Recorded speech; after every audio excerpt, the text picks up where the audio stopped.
Al sur de la Sierra de Alcubierre, en las estepas monegrinas, entendemos las amenazas del cambio climático. La erosión de los suelos y la desertificación del territorio son dos problemas sobre los que se debe de actuar. Con esta loable intención trabajan desde hace muchas décadas cientos de agricultores aragoneses que ya no labran el suelo, lo conservan y han decidido mantener cubiertas vegetales también en lugares como este. Hoy se lo vamos a explicar. Bienvenidos a Tempero. Efectivamente, en el monte de Perdiguera, de la provincia de Zaragoza, vamos a investigar la vida que los suelos cobijan, clave para evitar la erosión y la desertificación y para desarrollar una agricultura más rentable, científica y sostenible en lucha contra el cambio climático. Hoy sábado también visitaremos la feria Fruit Attraction, que esta semana se ha celebrado en Madrid. Conoceremos la utilidad de los drones para el control de las malas hierbas en el maíz y mostraremos la movilización de ayer viernes contra la propuesta de reforma de la PAC. Todo listo para iniciar un fin de semana en el que vamos a analizar la relación de la agricultura con el suelo y el planeta. Comenzamos. El cambio climático es un problema que nos incumbe a todos y por supuesto también a la agricultura, que en la medida de sus posibilidades debe de trabajar para ralentizar este proceso. En este sentido quiero saludar a David. ¿Qué tal? Buenas tardes, bienvenido. Buenas tardes. Eres catedrático de edafología en la Escuela Politécnica Superior de Huesca. En tu opinión, ¿tan importante es conservar suelos en lugares como este, en los Monegros, para tratar de frenar el llamado calentamiento global? Bueno, efectivamente es muy importante precisamente en suelos que son, por su naturaleza, pobres en materia orgánica, en carbono. Pensemos que en el suelo se retiene entre 3 y 4 veces más carbono que en la vegetación y que incluso en la atmósfera, y además es un carbono fácil de movilizar. Por lo tanto, el manejo que hagamos de esos suelos va a tener su importancia en uno de esos gases de efecto invernadero, como es el CO2, y además incluso lo que es la fertilización nitrogenada también va a tener su importancia. En tu presentación decía que eres catedrático de edafología de la Universidad de Zaragoza. ¿A qué os dedicáis? ¿Qué estudia esta disciplina, para que lo entienda el gran público? Sí, edafología es un término con una raíz griega que indica suelos, ¿no? El suelo desde el punto de vista de la producción de alimentos, dijéramos, no el suelo pues de una ciudad, no un suelo sellado, un suelo hormigonado, no, es el suelo en el que crecen plantas, en el que producimos alimentos.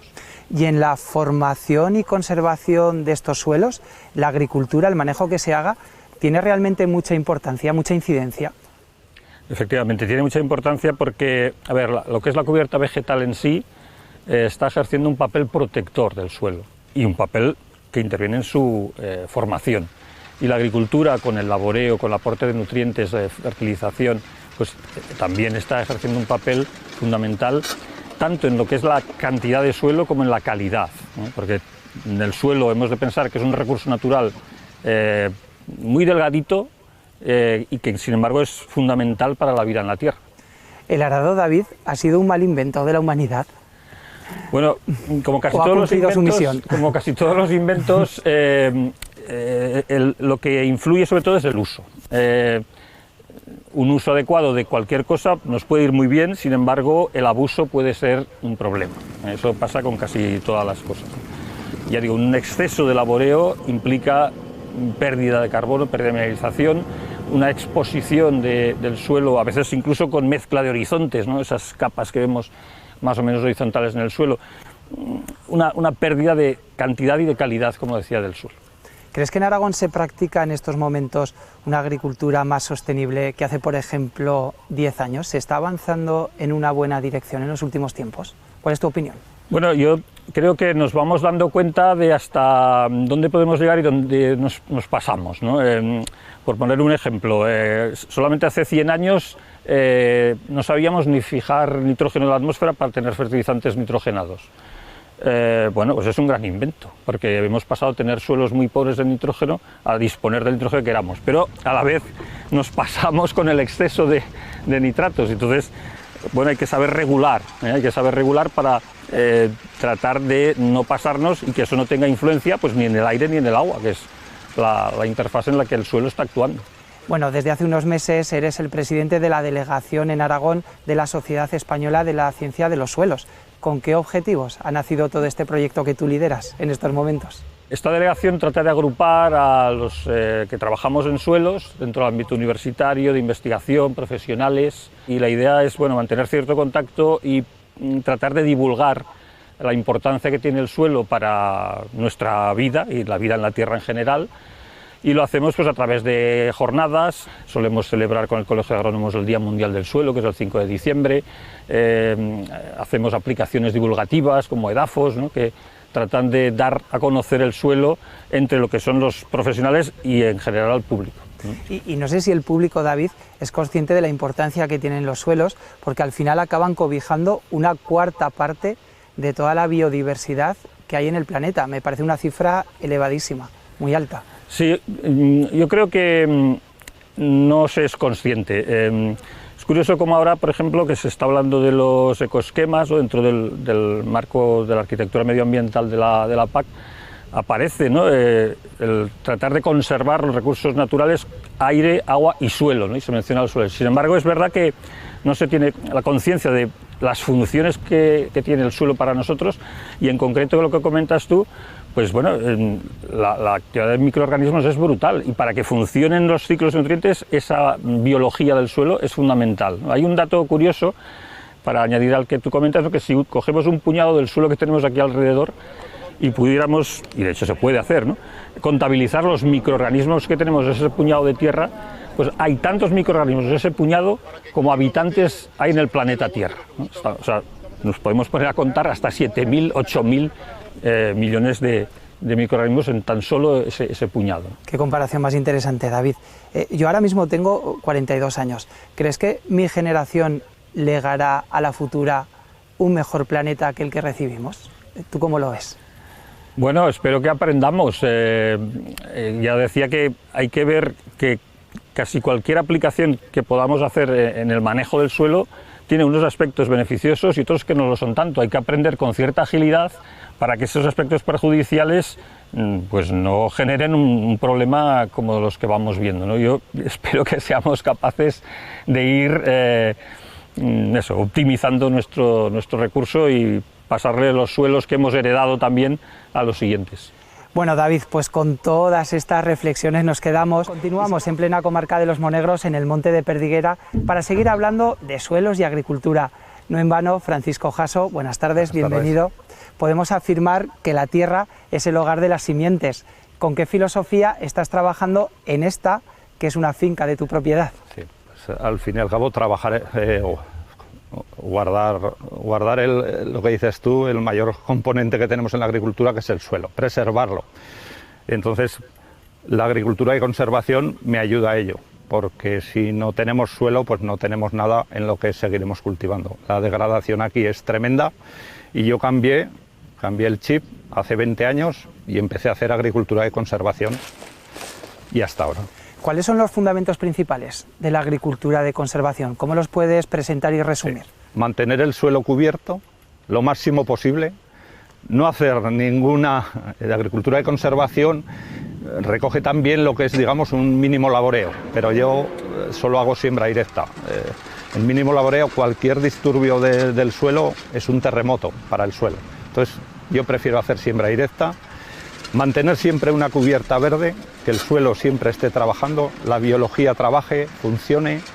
Intentemos siempre dejar lo máximo posible para prevenir la erosión, la desertificación, favorecer al trabajo de los microorganismos. Es un poco eso. ¿Y el agricultor, Francisco, se debe de responsabilizar del cuidado del planeta o es algo que no le compete? ¿Tú cómo lo ves? Creo que somos uno de los principales factores en la no contaminación del planeta. Podemos hacer mucho, podemos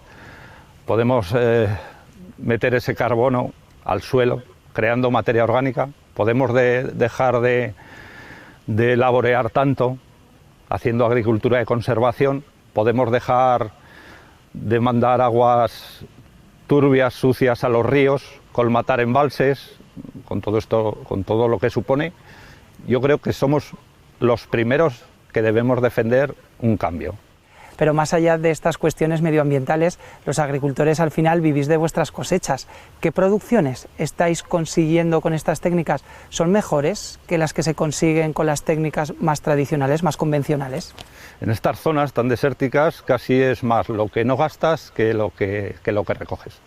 Pero en un cómputo, porque la agricultura de conservación o siembra directa, digamos, yo aquí por ejemplo siembro todos los años y normalmente por falta de agua se siembra año y vez. Entonces yo siembro todos los años. Hay que hacerlo a 3 años por lo menos para decidir no el rendimiento, sino qué me queda. Ingresos menos gastos. Y eso es lo que me queda. Y mi cuenta es buena, si no hubiera abandonado hace días. Con las pocas precipitaciones que hay en territorios como este, ¿es posible retener el agua con esta vegetación dentro de los suelos? ¿Tú cómo lo ves? Sí. Sí.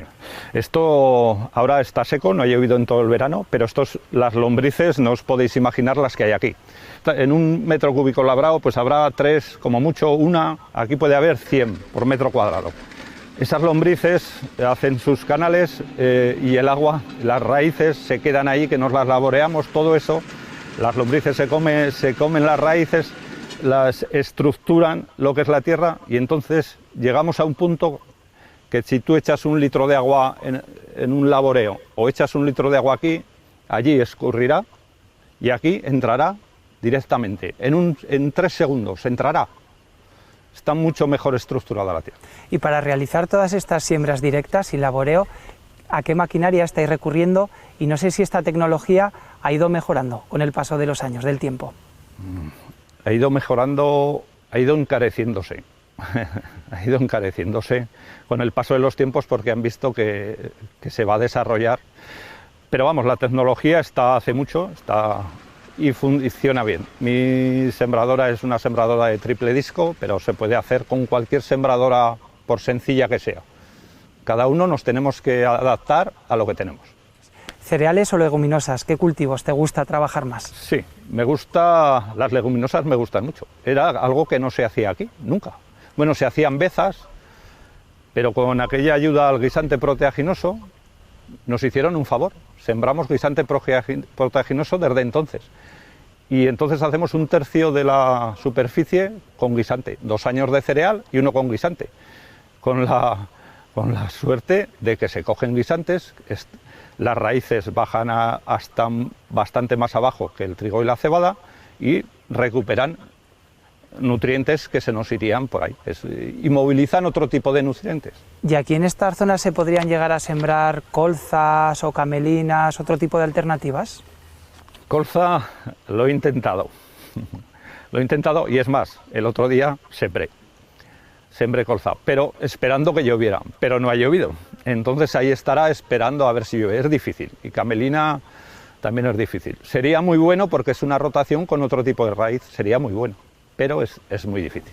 ¿Y crees que la nueva política agraria común, la PAC, va a acabar estimulando este tipo de prácticas agrarias que vosotros estáis implantando en estos territorios? Por lo menos, si se recoge, que aún no está claro, dentro de un ecoesquema, la siembra directa, por lo menos se nos reconoce la labor. Y esperemos que no tengamos tantos problemas con la administración en lo que son plantas arbustivas, plantas perennes. Leí el otro día que en Andalucía hay en unos almendros, entre unos almendros están plantando tomillos. Están plantando tomillos y lo ensalzan, o sea, como algo bueno. Aquí salen solas, las ontinas, los cizallos salen solas, están ahí. Y cualquiera que sepa un poco y le guste la agricultura de conservación y le guste la biología, pues verá que si levanta sin arrancar una ontina, la cantidad de vida que hay ahí debajo es tremenda. O sea, pues con todas estas reflexiones nos quedamos, Francisco. Muchísimas gracias por atendernos. Gracias a vosotros. Y con tu permiso, mañana domingo regresaremos a esta misma finca para seguir hablando de agricultura de conservación en esta comarca de Los Monegros y para mostrarles estos otros contenidos que seguro son de su interés. Hasta mañana, disfruten del día. Leave my body, leave my bones, leave me whole and leave my soul.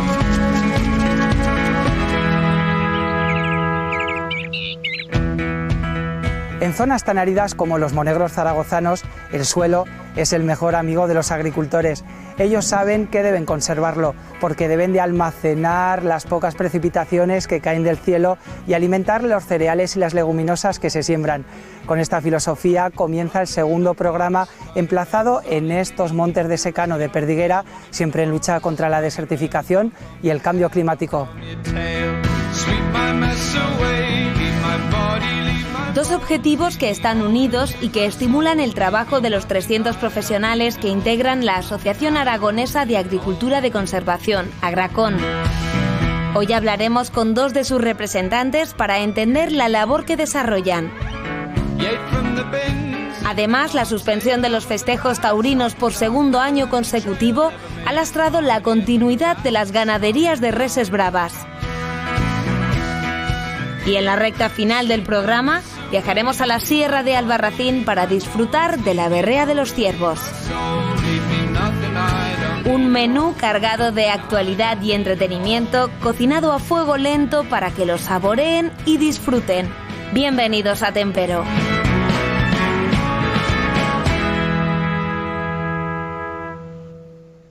Para comenzar el programa de hoy quiero empezar saludando a Jesús Betrán. ¿Qué tal? Buenas tardes, bienvenido. Hola, buenas tardes. Por tres razones. Primero, porque eres miembro del Laboratorio Agroambiental del Gobierno de Aragón, porque eres profesor de la Universidad de Zaragoza, pero sobre todo porque eres agricultor de Alerre. Desde tu conocimiento teórico y desde tu experiencia, ¿por qué es tan importante el cuidado de suelos como este? Bueno, el cuidado del suelo es cuidar el recurso fundamental de la agricultura, del agricultor, y cuidar la fuente de alimentos de todos nosotros. No hay prácticamente ningún alimento que no proceda del suelo, en definitiva, y para el agricultor es una necesidad. Estamos viendo que este campo se está gestionando con cubiertas vegetales. Esto, además de ser beneficioso para el medio ambiente, también lo puede ser para la productividad de la propia finca. Claro, son técnicas de manejo que ahora se están promoviendo porque hacen que el suelo permanezca vivo durante el tiempo en el que no está produciendo. La alternativa tradicional ha sido mantenerlo desnudo, tenemos otros muchos ejemplos en el entorno, para que conserve todos los nutrientes y no los ceda a otras plantas como las que están aquí ahora. Pero la realidad demuestra que estas plantas van a morir y van a retornar los nutrientes que han tomado otra vez al suelo. Nos encontramos, Jesús, al sur de la Sierra de Alcubierre. ¿Crees que en Aragón tenemos un problema con la erosión de los suelos y la desertificación en estos momentos? Lo cierto es que en los suelos mediterráneos es un problema muy grave. En torno a la tercera parte de los suelos están afectados por un problema de degradación que suma la erosión a la salinización y, en definitiva, confluye todo en la pérdida de capacidad de uso. La erosión en estos suelos es un problema severo porque estamos sometidos a un régimen de lluvias torrencial, de manera que puede no llover nada y en verano, en agosto, cuando los suelos están desnudos, si se laborean, venir una tormenta fuerte que origina una gran avenida que se lleva las partículas más fértiles del suelo. Muchas veces, por ejemplo, en esas épocas de tormentas, vemos que el río Ebro baja con un exceso de turbidez. ¿Son los suelos agrarios que terminan definitivamente dentro de la cuenca? Sí, efectivamente. No son todo el suelo agrario, pero son la parte superficial del suelo, es decir, las partículas más ricas del suelo que hemos cuidado durante años, que hemos fertilizado, donde se nos va, además de la partícula del suelo, que de esas tenemos alguna más, se nos van los nutrientes que han quedado ahí adheridos. Se van al río Ebro y acaban en el Mediterráneo. ¿Esas huertas de ribera son los mejores suelos para la agricultura en el Valle del Ebro? Sin duda, sin duda. Tradicionalmente el hombre ha explotado más intensamente los mejores suelos y se ha apoyado en ellos para vivir. Las huertas están ubicadas en el entorno de los pueblos y ciudades para alimentar en primer término a esa población. Esto es una forma muy clara de identificar los mejores suelos, porque tienen un patrón de distribución muy intrincado, son parcelas pequeñas que permiten un cultivo muy intensivo, no son parcelas grandes, muy extensas. Sin embargo, en ciudades como Huesca o Zaragoza sí que se está perdiendo mucha cantidad de huerta tradicional. Es un patrimonio que está desapareciendo. Desde luego, es una buena observación. Los mejores suelos de nuestras ciudades están debajo del asfalto. Eso es un drama importante. Es el resultado de una política urbanística. Es más fácil urbanizar los suelos llanos que constituyen las huertas tradicionales que urbanizar en otros lugares con suelos de menor valor. En tu opinión, Jesús, ¿el agricultor debe de luchar contra el cambio climático? El agricultor es una pieza clave en la lucha contra el cambio climático. En cualquiera de las hectáreas que nos rodean hay decenas de toneladas de CO2 fijado en forma de materia orgánica. Entonces, el agricultor puede actuar de una forma muy conservadora con el CO2 o actuar de una forma un poco más agresiva, laboreando intensamente o haciendo prácticas que hagan que ese CO2 aflore y libere también nutrientes para el cultivo. Va ligado, ambas cosas van ligadas. ¿Y en ocasiones no crees que al agricultor se le responsabiliza demasiado de los efectos del cambio climático y se obvian otros sectores que son tan o más contaminantes? Sí, sin duda, sí. Hay otros sectores que están, utilizando el suelo de una forma menos aceptable ecológicamente. Y podemos ir, por ejemplo, al tema del sellado superficial de las ciudades que hemos comentado antes. El sellado superficial es la pérdida irreversible de suelo, pero también es la pérdida de esas capacidades ecosistémicas del suelo. Ese suelo ya no va a almacenar materia orgánica, ya no va a retener contaminantes ambientales, porque está debajo del asfalto. Y ya para terminar, Jesús, ¿la agricultura del futuro será más verde, más sostenible y más científica, más empírica? ¿Qué previsión nos puedes hacer? Aunque no tengas la bola de cristal aquí en nuestro plato de tintero. Es difícil saberlo, pero la agricultura del futuro será más sostenible o no será. El agricultor tiene un conocimiento empírico del manejo agrícola, pero ahora ya y cada día más está sometido a muchas presiones, a la necesidad de conocimientos nuevos, porque todo está cambiando. Están cambiando, tenemos cerca el acopio de residuos procedentes de depuradoras, procedentes de la industria. La gestión de todo eso, cuando hay que hacerla, miramos al agricultor, pero el agricultor no siempre conoce ese tipo de productos. El manejo de todo esto requiere una difusión del conocimiento científico mucho mayor que hasta ahora. Bueno, Jesús, pues anotamos todas estas reflexiones que acabas de hacer. Lo cierto es que desde hace algunos años la agricultura de conservación se ha expandido por Aragón. Se calcula que abarca el 15% de todos estos cultivos extensivos. Parte del éxito de toda esta expansión se debe a los dos próximos protagonistas. Ellos son el presidente y el técnico de la Asociación Aragonesa de Agricultura de Conservación de Agracon, Pascual, Carlos. Buenas tardes, bienvenidos. Muy buenas tardes. Buenas tardes. La primera pregunta con el presidente es casi obligatoria. ¿Por qué razones han crecido tanto estas técnicas en los últimos años por toda la comunidad?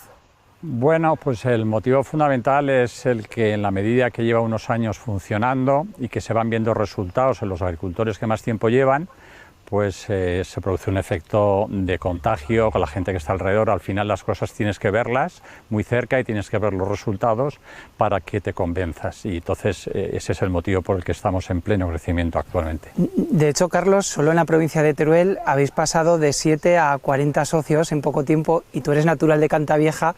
Me imagino que también tienes parte de culpa de este crecimiento.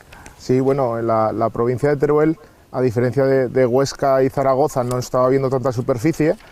Tuvo en su época, en los años 2000, unos inicios, no terminó de fructificar, pero estos últimos años hay un grupo de nuevos agricultores jóvenes que se están replanteando cómo hacer agricultura. Bueno, Pascual, desde hace 20 años aproximadamente, en un campo de tu propiedad muy cercano al lugar en el que estamos, en Monegrillo, estás testando la agricultura de conservación en relación a la salinidad. ¿Qué resultados nos puedes ofrecer después de tanto trabajo? Pues aquí en esta zona de Monegros tenemos un problema en algunas parcelas con la salinidad, entonces en una parcela en concreto decidimos hace 20 años dejar de labrarla y empezar a mantener una cubierta vegetal todos los años, es decir, dejar que las malas hierbas fueran creciendo, cortándolas cuando nos molestaban para sembrar, y eso nos ha ido reduciendo bastante la superficie salina. Hay que cambiar el concepto, Carlos, de malas hierbas. ¿Son hierbas que en este caso están ayudando a mejorar los suelos y la agricultura? Sí, esa idea de malo hay que cogerlo con pinzas, y donde estamos aquí es un ejemplo muy claro, ¿no? Cómo convertir las tradicionales malas hierbas de verano en una herramienta que les llamamos cultivos de servicio para aportar eso mismo, servicios al agrosistema. En este caso, por ejemplo, lo que vemos aquí puede aportar hasta 10 servicios al campo, desde mejorar la salinidad, como comenta Pascual, mejorar estructura, cubrir el suelo, retener nitratos para que no haya contaminaciones, solubilizar fósforo y innumerables beneficios, pero claro, lo primero que hay que conseguir es cambiar la mentalidad del agricultor, y eso pasa desde la formación, el conocimiento y desde las ganas de innovar de los propios agricultores. Por ejemplo, aquí en este campo, Pascual, ¿qué plantas os ayudan a mantener mejor los suelos? ¿Qué tipo de vegetación crece de forma espontánea y estáis manteniendo a conciencia dentro de la finca?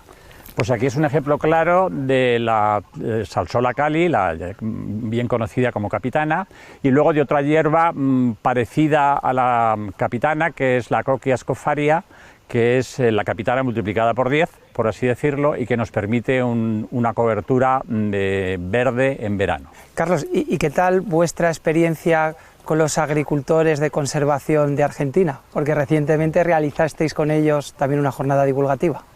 Pues muy buena, porque gracias a Dios estamos estableciendo cierto contacto con ellos, estamos hermanando un poco la Asociación Argentina Presid con Agracon, y todo lo que sea intercambio de experiencias, generar flujos de información es muy necesario. Y sobre todo se sorprendió cómo en España, en estos tipos de climas áridos, con tan bajas producciones, estamos aún en un 15% de superficie en agricultura de conservación, cuando agricultores como Frank, que es donde estamos, lleva más de 20 años exponiendo los resultados al resto del sector de su pueblo, por decirlo de esa manera. Pascual, y ese 15% al que hace alusión Carlos, precisamente se llega a él porque hay más expansión de agricultura de conservación en los secanos. ¿Por qué no se alcanza tanto en los regadíos? ¿Cuáles son las razones de esta diferencia? Bueno, pues porque probablemente la agricultura de conservación, los beneficios de la agricultura de conservación son directamente proporcionales a la ausencia de lluvia. En el caso de zonas más húmedas y del regadío también funciona perfectamente. De hecho, nosotros tenemos socios que llevan experimentando desde hace ya muchos años, pero cuesta un poco más, quizás porque el riesgo que hay que asumir en un cultivo de regadío es mayor que en uno de secano. La nueva PAC, ¿creéis que también Pascual y Carlos va a ser sensible con estas técnicas de trabajo que vosotros estáis desarrollando a pie de campo? ¿Los ecoesquemas van a reconocer las labores que vosotros hacéis? Bueno, por lo que sabemos hasta ahora, en el proyecto que hay de ecoesquemas, que todavía no está determinado, la agricultura de conservación entra como un ecoesquema, es decir, ya veremos a ver en qué términos sale y en qué condiciones. Carlos, ¿y esto puede incentivar la expansión de este modelo de agricultura por la comunidad? Sí, ya lo está incentivando solo por el mero hecho de aparecer los borradores. En los últimos meses son muchos los agricultores que se están replanteando el cambio solo por ese hecho, y si se hace un buen ecoesquema y se le da un buen encaje, podría ser el verdadero empujón para que la agricultura de conservación pasara a un 25, 30, 40%. Hay una curva de lo que se llaman adopciones de nuevas técnicas. En el momento que se supera el 45%, por lo que comentaba Pascual al principio, esa idea de ver alrededor, generaríamos tantos ejemplos en cada pueblo que serían el paso definitivo para llegar al ansiado 90% que, por ejemplo, tienen en Argentina. Bueno, pues con toda esta información, con todos estos datos que nos acabáis de aportar, os despedimos a ambos. Muchísimas gracias por atendernos. Gracias, Alba. Gracias. Y os comento que despedimos también todo el fin de semana dedicado a estas técnicas que contribuyen a mantener unos suelos conservados, vivos y habitados. Ojalá el resto de la sociedad entienda el trabajo que estos productores están desarrollando y ojalá entre todos contribuyamos a mantener la salud del planeta que hemos heredado. Desde Tempero, feliz semana.